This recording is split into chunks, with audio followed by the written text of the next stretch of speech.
Have the Philadelphia Eagles fixed their biggest issue as an organization? We're talking about that on today's Philadelphia Eagles Now by Chat Sports. My name is Chase Senior. As always, no matter where you are or how you're tuned in, thank you so much for making today's show a part of your day. And this is a show that I think all of the real ones are really going to enjoy. Before we tap into all of that, you take a look here at the numbers to my right. It's a great rivalry on the field inside the NFC East between the Philadelphia Eagles and the Dallas Cowboys. It's a great rivalry inside the walls of Chat Sports. Eagles Now has picked up 149 new subscribers since we flipped the page to the month of July. The Cowboys Report has picked up 143 new subscribers. So Eagles Now has gained 6 more subs than the Cowboys Report. It is a neck-and-neck battle, but it doesn't have to be. Let's change that.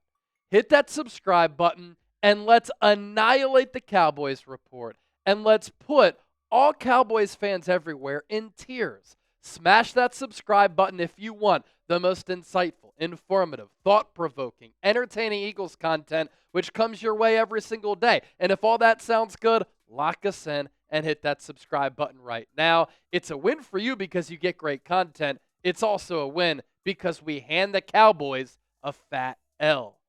So let's start here. What a history the Philadelphia Eagles have had as an organization at the wide receiver position. And by the way, as we record this show on Tuesday, July 8th, did you know it's the Eagles' birthday?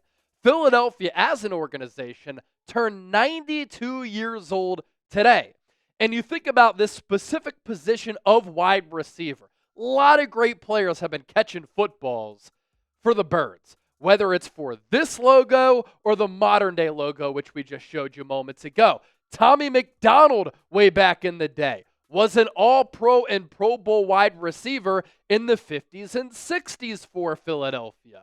After that, it was Harold Carmichael, who was an elite wideout in the 1970s. Mike Quick then carried the torch from Harold Carmichael in the 1980s, and he was one of the top wide receivers in the game. Eagles had a little bit of a lull because they weren't good as a team, and then when Buddy Ryan was the coach, obviously those teams were defensive-oriented, and so there was a gap of really good wide receiver play until the late 90s when Irving Fryer came from the Dolphins, and he had 2 good years out of 3 with Philadelphia when Fryer went over 1,000 yards, but there wasn't a lot of longevity to his Eagles career because he was toward the tail end of his overall career. And then in 1999, the Eagles drafted Donovan McNabb, quarterback out of Syracuse. And that was a very controversial pick at the time, as we know. It ended up working out very well for the Eagles. And just thinking about this as I'm talking about it, isn't it crazy how much the NFL has changed? Where the debate in 1999 was whether or not to pick Donovan McNabb, a franchise quarterback, or Ricky Williams, a running back. That would never happen in today's era. You always go quarterback over running back. But anywho, the Eagles go with McNabb in 1999. Doug Peterson was the holdover plan at quarterback for that season when McNabb was a rookie. And then we got to see McNabb toward the end of the year. And we really got to see some flashes of him playing excellent football. In 2000, he takes the reins as the starter. And the Eagles in the early 2000s go on to make it to 4 straight NFC championship games. Andy Reid and Donovan McNabb as a head coach quarterback duo, they were together for a very long time, and they made it to 5 NFC title games together. But there was a consistent pattern under Andy Reid and Donovan McNabb. Philadelphia struggled to find a long-term number 1 player at the wide receiver position. And you might say, well, Chase, they had Terrell Owens. Terrell Owens' career with Philadelphia was too short-lived. He played 1 full season with the Eagles. In that full season, he was great. Donovan McNabb had a career year. The Eagles made it to the Super Bowl. Even though T.O. got horse collar tackled by Roy Williams late in the year, he came back and balled out in the Super Bowl with a couple of screws in his ankle. but he wasn't that long-term option as a number one wideout for the Eagles. There was a long gap where we were watching the likes of James Thrash and Todd Pinkston as Donovan McNabb's number one wideout. Kevin Curtis was a number one wideout there for a moment. Point here being, it wasn't good.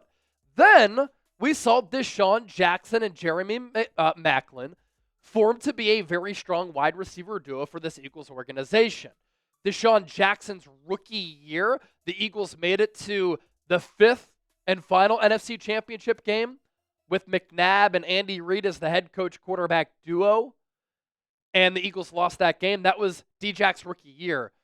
But Deshaun Jackson and Jeremy Maclin, they were technically number one wideouts. I wouldn't say they were to the level of a Terrell Owens or an A.J. Brown. I'm not even sure if I would take D-Jack or Maclin over DeVonta Smith. We could debate that another time, but they were definitely a strong wide receiver duo. Then, unfortunately, after it looked as though we were going to have a great long era of successful Eagles football with Michael Vick, LaShawn McCoy, Deshaun Jackson, Jeremy Maclin, it lasted like 1 year. Chip Kelly entered the chat, and he tried to rebuild the Eagles in a way where he could put his fingerprints all over the organization. Remember also, he banished Howie Roseman from his post as general manager and made him move offices. Luckily, Chip Kelly's tenure with the Eagles didn't last all that long, but after D-Jack and Maclin, look at the Eagles' receiving leaders after Maclin led Philadelphia in receiving yards in 2014. Jordan Matthews was the Eagles' leading receiver in 2015. From 2016 through 2019, Zach Ertz, a tight end, led the Eagles in receiving yards. Isn't this insane? In 2020, Travis Fulgham, who went on that crazy few-game stretch, led the Eagles in receiving yards. That's bad. I mean, that is an awful stretch of bad wide receiver play for an Eagles organization that prior to that had a lot of great wide receivers who go down in history as legendary players over the course of NFL history. Howie Roseman and the Birds went through a time period where they could not draft and or develop wide receivers. And then we know what happened, right? The selection of Jalen Reagor in the first round at a TCU was a dubious moment for Howie. I'm actually happy that happened. Chase, you're crazy. Why would you ever be happy that the Eagles drafted Jalen Reagor over Justin Jefferson? Because it forced Howie Roseman to change. And since that moment, Howie has changed his draft and player evaluation philosophy. He drafted Jeremy Maclin, or he drafted Jalen Reagor, the Eagles realized right away it was a mistake. It was a huge whiff. Justin Jefferson, right from the jump, was balling for Minnesota, and Howie said, I'm done trying to be the smartest guy in the room. I'm done trying to get the sexy pick in the early rounds of the NFL draft. I'm done trying to find those diamonds in the rough, the hidden gems, or these small school guys who I think are going to be the best players, making me look like a genius. You know what I'm going to do? Howie Roseman said, I'm going to take the best players from the best schools and the best conferences. So what did he do in 2021? On the heels of drafting Jalen Reagor, Howie Roseman drafted DeVonta Smith, who was a Heisman Trophy winner, helped lead Alabama to a national championship, and had one of the best seasons for a wide receiver in the history of college football. Howie took DeVonta Smith in 2021, and then he went on this run of taking Georgia player after Georgia player after Georgia player after Georgia player. And I do believe that the selection of Jalen Reagor changed Howie's life as a general manager.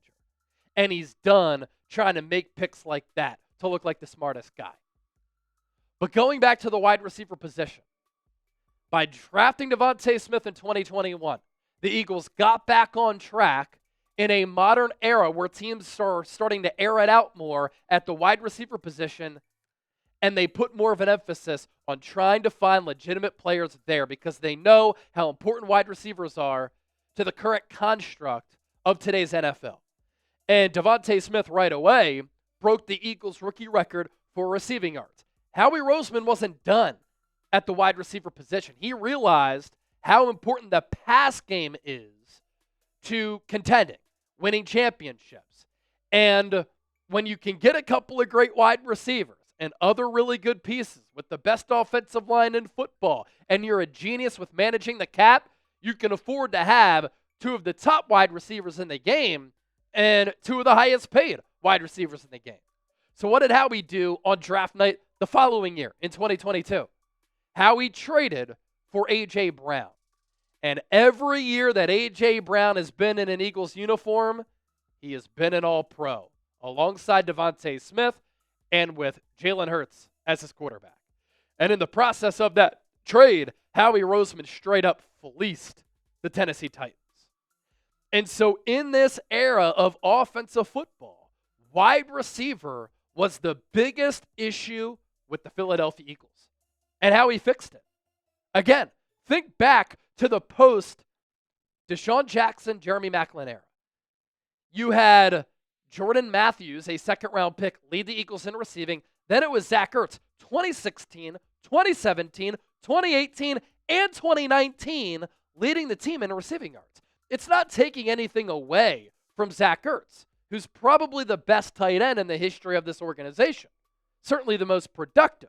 He was a great player, one of the top tight ends in the game in that period of time. But you shouldn't have a tight end leading you in receiving yards. Then Travis Fulgham leads your team in receiving yards. It goes to show you how bad of a spot the Eagles were in as an organization at such an important position of wide receiver, which, especially over the last several years, has become increasingly important across the NFL. And the wide receiver duo of A.J. Brown and DeVonta Smith has helped to change this organization. And so, yes, to answer the question that I started the show off with, the Philadelphia Eagles have fixed their biggest issue as an organization. This is the best wide receiver duo in franchise history, and they have given Jalen Hurts two great weapons. And how smart of a team-building philosophy is it that you draft the quarterback in the second round in Jalen Hurts, he becomes your franchise guy, and he becomes your franchise guy partially because he has support. And you put resources around him for your quarterback, the most important position in all of sports, to be successful. And he's been successful in large part due to number 6 and number 11. DeVonta Smith has had a great career to start his career. And if it weren't for him playing alongside A.J. Brown, his numbers would be even better. But for him to go over 1,000 yards in 2 of his 4 seasons, that's great. And then this past year, he plays 13 games. He still goes for 833 and 8 touchdowns. And the Eagles also ran the ball the most among all teams in the NFL. As a rookie, comes onto the scene, he's targeted 104 times. 64 catches, 916 yards, and 5 touchdowns. He's been a great player for the Eagles, and I actually think he's become underrated over time. As far as A.J. Brown, he has been an All-Pro every year, 2022, 2023, and in 2024. And he wasn't an All-Pro when he was with the Tennessee Titans. He's become a top 3 wide receiver in the game with the Eagles. It's almost like Jalen Hurts is a pretty damn good quarterback for the Hurts detractors out there. 88 catches, nearly 1,500 yards, and 11 touchdowns in his first year as an Eagle. And then he goes for 106 catches, nearly 1,500 yards again, and 7 touchdowns in year 2 with the Birds. And then last year, he missed some time, and he still went over 1,000 yards with 7 touchdowns. A.J. Brown, DeVonta Smith. What a luxury it's been watching them. And with them being the current ages that they are, hopefully they can continue to stay healthy and ball out for the foreseeable future. Because as long as they do, the Eagles will continue to have some very exciting offenses to watch. So with that, I ask you this. Are DeVonta Smith and A.J. Brown the best wide receiver duo in the NFL right now? Type yes, type no. Comment down below and let me know. Also, if you want an Eagles Super Bowl hat, they are available for just $17 at chatsports.com/Super Bowl hat. There are adult sizes and kid sizes available, so you'll see all of them available thanks to our friends at Fanatics by using that link down below. Get geared up, get swagged up, and rep the birds.